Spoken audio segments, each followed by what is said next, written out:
Welcome everybody out to podcast number 381. Do you know the right way to terminate an employee? Stay with us. This is the Elevate Construction Podcast, delivering remarkable content for workers, leaders, and companies in construction wanting to take their next step. Get ready to step out of your comfort zone with Schroeder as he encourages you to do better, live a remarkable life, and expect more. Let's go. Welcome everybody. I hope you're doing well. I'm so sorry for my hectic schedule. These podcasts are not produced like in 24-hour increments. I'm doing two like every 2 days. It's crazy. I'm sorry. This is so victim excuse mode of me, but being in Europe and staying connected to the States has been so hard. But good news, I do have a report for you. Since I've been here, I've been able to eat raw salmon, duck heart, crayfish, caviar. I think it's duck liver, ground duck liver. It could be something else, but I know lots and lots of liver since I've been here, and just a number of other crazy things. So real quick tip, like this is probably one of the most valuable things you're going to learn on this podcast, is that if you go traveling abroad, you need to keep a list from day one of all the crazy things that you've eaten. So just keep that in mind. I've got some cool things coming up for you. So Niklas Modig has agreed to do, I think, 2 podcasts with me before I leave. And at least one of them is going to be about respect for people. He's absolutely amazing. We're flying back on Saturday. Yeah, so I will leave his island on Friday. We'll go back to a hotel, do our COVID-19 test, and then head back on Saturday morning at 9 a.m. back to the States. So it's been a fantastic trip. The intent of all of this was to go to Germany and see the Takt simulations, which we did, which were fantastic. And then to observe German manufacturing, prefabrication, precast, and construction companies, and then to come to the island over here and learn from the master. We all know that lean is about flow.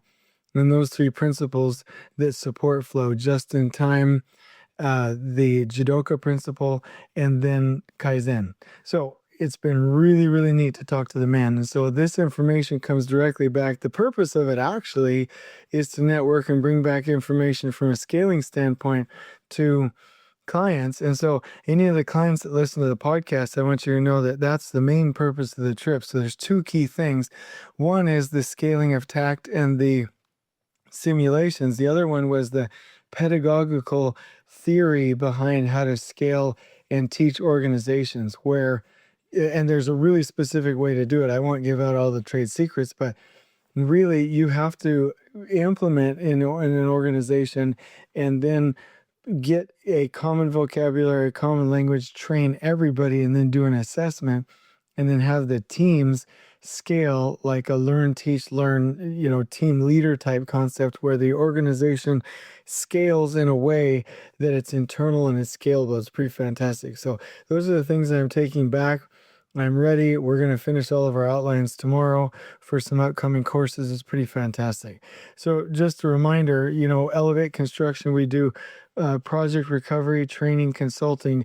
We can help you, whether it's from survey or field engineering, superintendents, project managers, project engineers, virtual designing, construction, pre-construction, any of these things, organizational health, lean. So please let us know. If you have a question, let us know. If you want to attend a boot camp or a mastermind, let us know. So let's go right into the boot camp. Wow, I'm so excited about boot camps. So let's get right into the topic today. So it's not an easy topic, talking about terminating an employee. However, I'm a little bit excited about this because it's a whole lot more possible and professional than a lot of people think. And let me just go ahead and open with this one concept. Whether it's discipline or let's not call it discipline. Let's call it whether it's teaching, coaching, setting clear expectations, consequences, writing somebody up, repositioning somebody, getting them on a different seat on the bus, or terminating them. It's all about respect. And that's actually a concept, the respect for people concept for me is really, really big, because if we go at anything from a mental mindset of punishment, we're just going to fail. We're not going to do. Actually, a lot of us are so sweet that we're not even going to do it, right? If we say we have to fire somebody and we base it on the thought that possibly it comes from a punishment standpoint, we're just not going to do it, and we're not going to do it successfully. So we have to really prep ourselves and get in state and remind ourselves, this person is not going to be happy. And even though they don't currently have the perspective that will allow them to resign or quit, it's my job to enable them the right environment so that they can live a remarkable life. And if that takes me or you making hard decisions and having hard conversations, then so be it.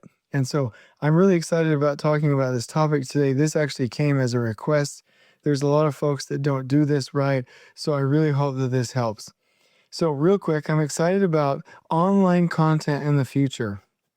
I have learned recently that there are ways to really, really scale good content in an integrated way where people learn and interact with the content online to where I can be more places than I can if I was just out consulting, right? There's a cap on not only what I can do, but what I can earn when I'm physically just doing things as a human being. And I get to switch to a method where most of this starts to go online and is virtual. And then we get more people packed in a remarkable way in our camps and in our certification training. So I'm really excited about that.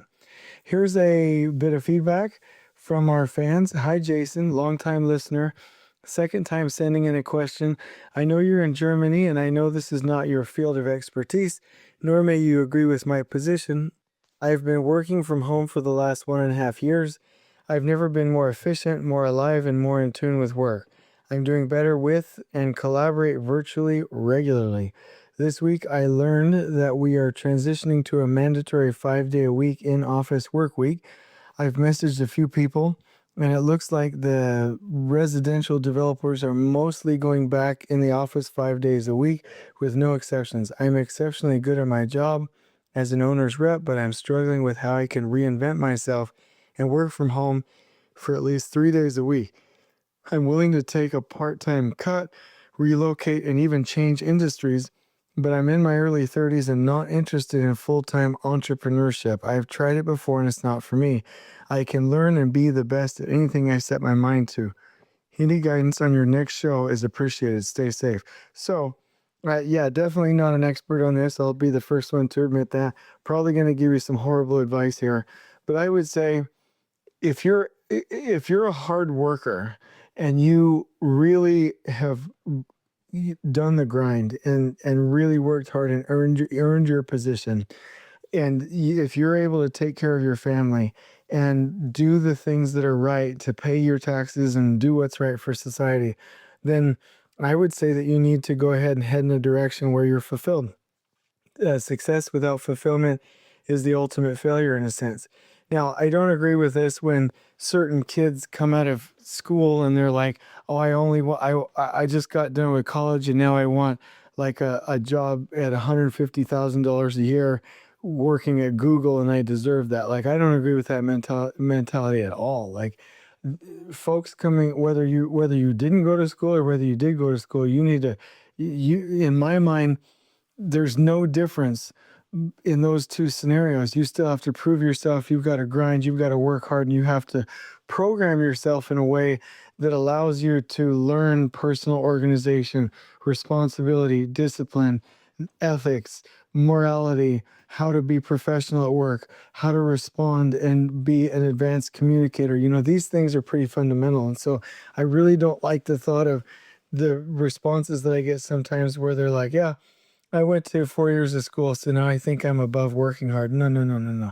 You're going to go get your dream Google job when you're older and when you've put in your time. So, like, if you're saying, how old did you say you are? I know that's probably pretty risky. Um, I thought he was like, but I'm in my early 30s. Yeah, early 30s is a bit tough. Sometimes between 35 and 40 is when you usually find your dream job, but there's nothing wrong within your 30s, especially after you've done school and you've put in your time and you've learned your trade, you put in your 10,000 hours in doing what you want. Now, here's the deal. You can negotiate usually pretty much anything you want if the company has eyes to see your value, and if you are providing, you are valuable yourself, but if you're in your work providing that value. At the end of the day, from what you said, is that you really enjoy working with home. I want to make clear something, and this is actually good advice. It doesn't mean if your employer says no, you're out unless you come back.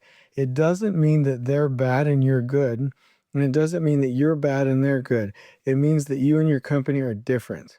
And so if you know 100% that transitioning to a mandatory 5-day-a-week office work week is not for you, and that you don't want to be a full-time entrepreneur, and you don't want to be in the office full-time during the week because of how you feel, then you just need to grind to go find the cultural fit where you can find this. So that would be my advice. If you said you're willing to go into a different industry, different job, whatever, then that's it. When you do a choosing by advantages analysis, that's where you don't look at the cons, but you look at the positives and you say, okay, I'm gonna find a way to be at home 2 days in a week or 3 days in a week, or I'm going to go back 100% of the time, or I'm going to be an entrepreneur, whatever. You stack these up and you list out the things that will accrue to you in any of those situations, and you basically make that decision. It can be pretty powerful to put it on paper. So let me just say this. And there's also a decision-making process that Tony Robbins uses where he'll put the desired outcome. So this is how the process works. If you want more in depth on this, give me a call. But on a piece of paper, don't do it in your head. You can do it on your computer, that's fine. But you write down what are the outcomes that you're looking for.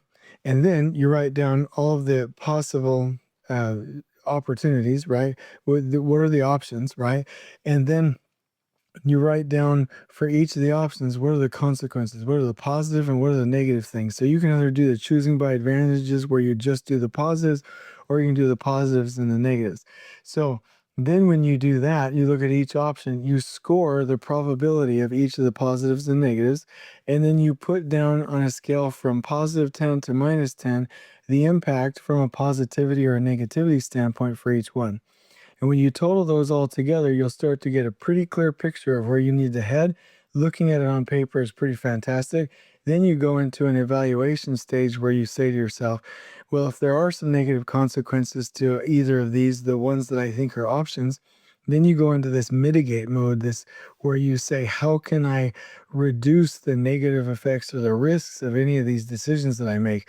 I'll say the biggest thing that I'm giving you here is that when you're making decisions as a business owner, in your personal lives, you cannot make that decision in a conversation. You cannot make that decision just mentally. You have to get it down on paper and get some clarity. Otherwise, what Tony Robbins says is you'll start to loop. Your mind will start to loop back and forth into your fears, your hopes, your abstracts, and you'll never actually get enough concrete data to make a decision.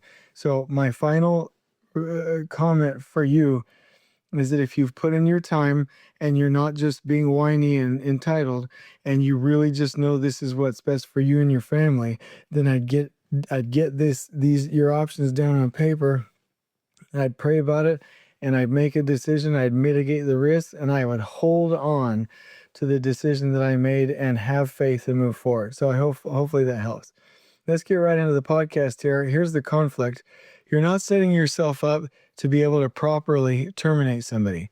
So let's go through some principles here. There are times when somebody just isn't a fit.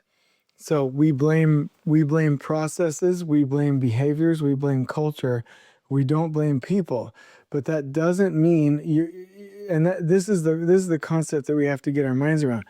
You don't have to blame somebody to terminate them. It's just about not being a cultural fit. If somebody has to be terminated from your company, heck, you can blame your own culture and say, yeah, our culture didn't support the type of person this human being is, so we have to respect them by terminating them.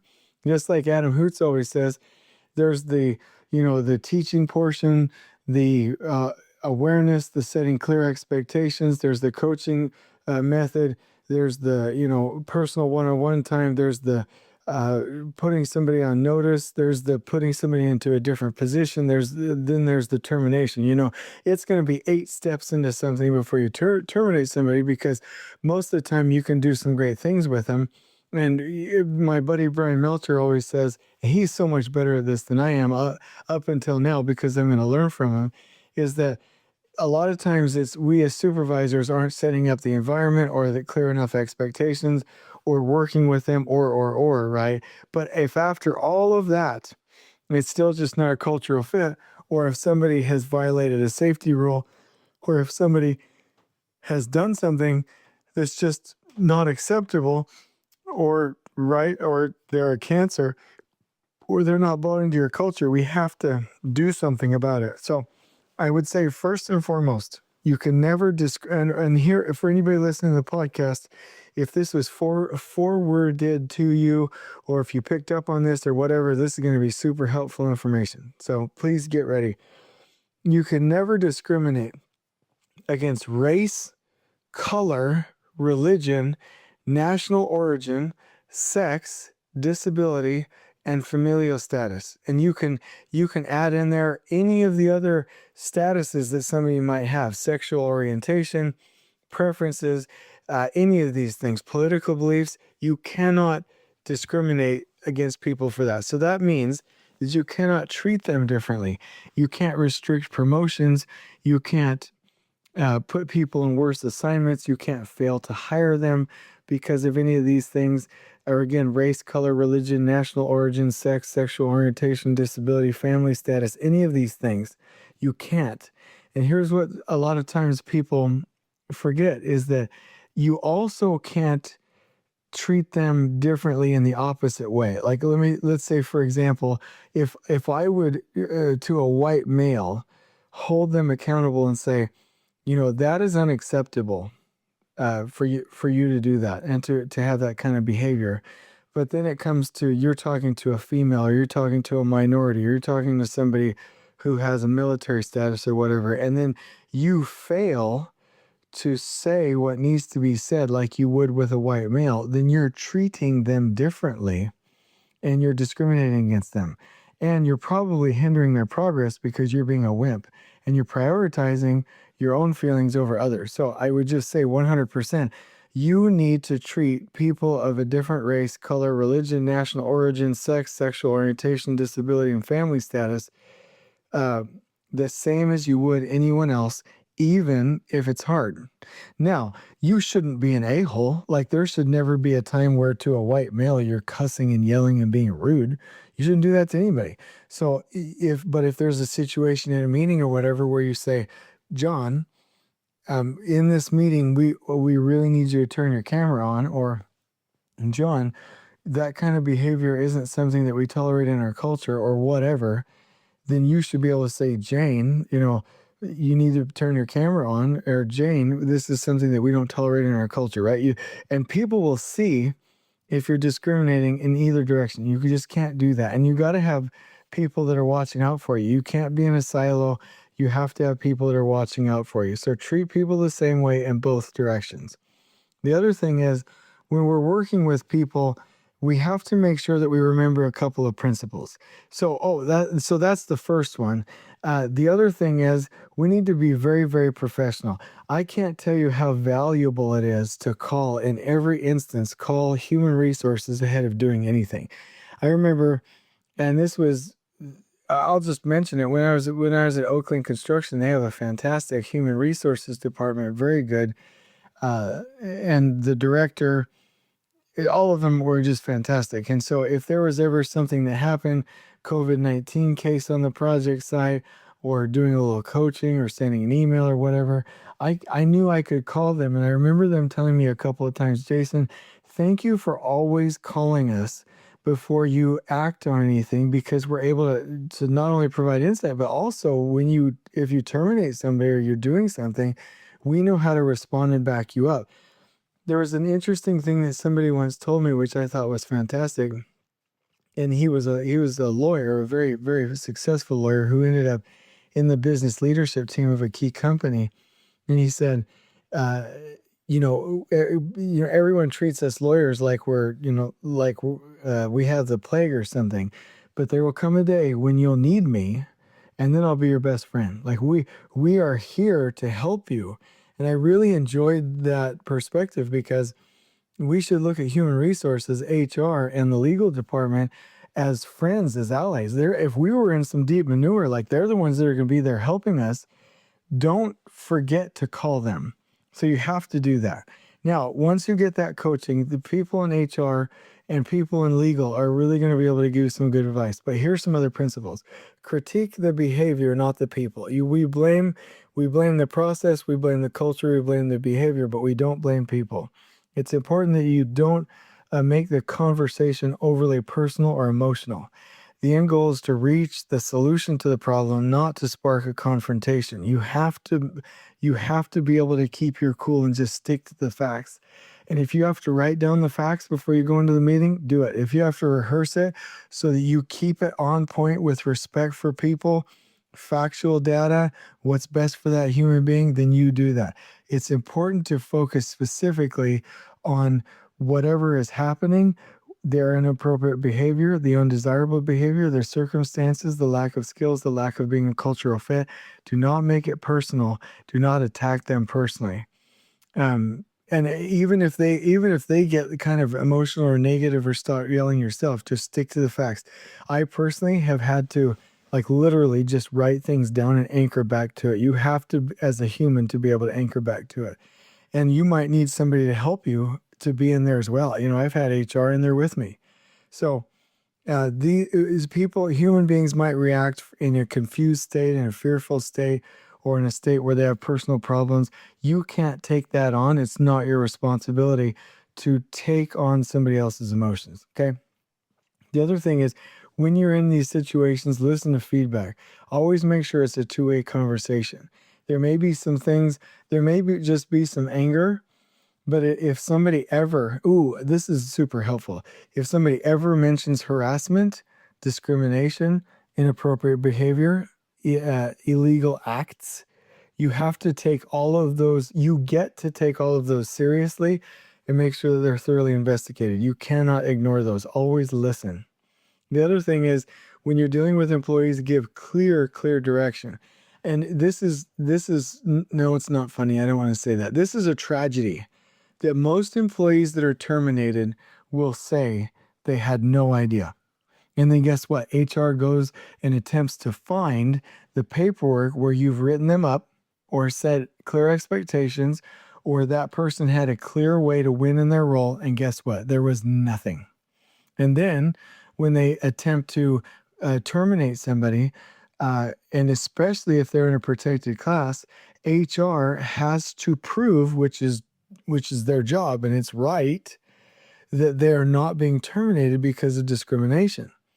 And if you don't anchor that back to performance, if you don't have clear expectations set, you are handcuffing and hindering and holding back HR and legal to be able to terminate that employee for you. So you have to make sure that you have given clear direction, that you are giving feedback, that you are documenting that feedback, and that if you have to write somebody up ahead of termination, that they have that done. And so if you're thinking about terminating somebody right now, you really need to make sure, one, that your next step is clear expectations. John, Sally, whatever, these are the things that I expect. Talk to them in a meeting verbally and say, hey, I'm going to send a follow-up email. These are the things that I expect. We're going to work on these. A month goes by, 2 weeks goes by, a month, probably a month, probably 2 months, probably 6 weeks. It doesn't get better. And then you can say, okay, I have to make sure that I'm giving you the tools to succeed. I'm going to document this in an email in case anything that I've said verbally isn't clear. And so that you're protected, if you have the total ability to win with this in case I as a human being forget any of this. And number two, if we did have to part ways, we make sure that this is all documented 100%, and we're able to identify that it was a culture, behavior, or skill problem. Has nothing to do with you, and this keeps everything above the line so that you're protected as an employee, right? So if you do a write-up, and I don't even like calling it a disciplinary action. It's a documentation of corrective action. You're correcting it because you respect the company, you respect that person, right? And you have to have those two steps. You have to set the clear expectations, and you have to document that corrective plan, or else you just shouldn't terminate somebody. So those are some really good rules of thumb. Then the other thing is, make sure that you're like, if you this is a tough one. If I've had a really good feeling that something wouldn't work out, or if my mind was already made up, I would tell the person, hey, I'm doing this because this is the right thing to do. In my mind, I don't see a way out. I think we're going to have to end up parting ways. I'm totally in to work on this with you. I'm not sure I see the end path. If you want to look for other work until we figure this out for the next month, or if you don't, or if you're like, no, I'm committed to this, I'll work with you. I've always just found that being completely open with them is a good practice if HR agrees. And so that's why I'm going to anchor back and say, you always talk to your human resources department. They'll know what to do. They have really good training, and they can anchor back to other professionals. So the other thing is, when you do an action plan, write down specific consequences. If we can't get this figured out, then this position is not working, and we'll have to either look at a role repositioning you into a different role, or a termination. And there's nothing wrong with that. And the other thing is, this is about respect. This is about not wasting people's time. You can even say, I am here so that I don't waste your time. I want you to live a remarkable life, and I care about you personally. And so right now, with your skills in this position, something's not matching up. If we can't get there, it has nothing to do with you. Maybe it is. Maybe it's that they're late or whatever. But the other thing is, some companies tolerate that. Hey, this is who you are. I'm not here to say that's bad. I'm just saying that we have to match the company culture with you and who you are. And I know there are companies out there that would love to have your skills and stuff. We just have to see if we're a match. And I'm going to find that out so that I don't waste any of your time, where you could be in an organization that's happy, or where you could be happier here and we have more alignment. So make sure that you set those specific consequences. You just be open about it. There's a couple of different things that you should consider. When it becomes a point where it's like, this is not going to work, ask yourself these questions. And you can get these questions from the book, Beyond Entrepreneurship 2.0. Does their position hold the potential for high risk if it's not executed properly? Does their position have the potential for high returns for customer satisfaction or financially if it was done well? Is their position or their position on the team affecting the rest of the company or the team? How would you feel if they left tomorrow? And would you hire them again? These are really good questions to determine if it's just time. The other most important question is, have you given it everything and looked at everything but them and their behavior before you totally blamed it on their behavior? Then you can really be confident in your decision. So just take it step by step, right? So here, I wouldn't do it exactly like this, but I'll just tell you a story that I remembered. One time somebody was like, the best way to fire somebody, once we've been through this point, is to invite them to your office, and then as you open the door, say, John, please come in. We need to talk about why you're being terminated today. And then they come sit down, and then you work it from there. Now, I don't personally believe in that. I'm just telling you the story that I heard sparked a desire in my mind to really know how to do this. So I wouldn't do that right from the door. That was just a story that I told you. But I would get right to the point. So when you meet with that person, and typically you might want to have somebody else there, not just as a witness, but to make sure that you're doing it right, and say, okay, we've decided to terminate your position and to part ways. This is based on the premise that we together are not a cultural fit, or we're terminating that position, or because we just haven't met our goals, we feel like you'd be happier somewhere else. But 100%, this is the final decision. So what we need to talk about now is what we do from here. So just go ahead and break the perceived bad news in a logical and factual way. State the reason for the termination in just a few sentences, and then tell the person directly that they've been terminated. Now, you'll want to start talking. Don't. Say the 2 sentences and let there be silence. Let that person process. Don't start sugarcoating. Don't start doing all the blah, blah, blah. You're going to get yourself in trouble if you do that. Rehearse this before you start it. Say the 2 very factual, contextual sentences. Here's some differences, right? So-and-so, we're firing you because your behavior just hasn't been fixed, and you're just not a good employee for us. You've literally just shamed that person. But let me reword it into how I would say it. Okay, you're being terminated because after extensive alignment and development with you, we together haven't found a way to align culturally, and we together are not a good fit. And this isn't working in the position, and we're 100% certain that you would be happier somewhere else, and that this is best for the company, and you're being terminated as such because we respect you and respect ourselves. That's a lot different message than shaming them personally, right? But once you say those 2 sentences, shut up. Like, do not say anything else. You cannot start rambling on. It's just going to make the situation worse. Let them process, let them get emotional, let them respond, let them whatever. And then once it's done, you can work from there. You can answer their factual questions, get all the paperwork done. HR can coach you.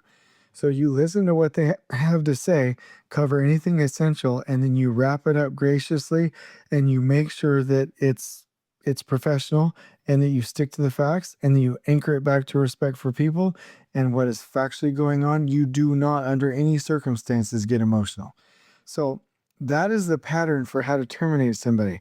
The problem is we keep people in unhappy situations because we think it's about punishment. We anchor it back to punishment too often when it's just not about that. We don't do it right. We don't get the documentation, which is probably the biggest sin.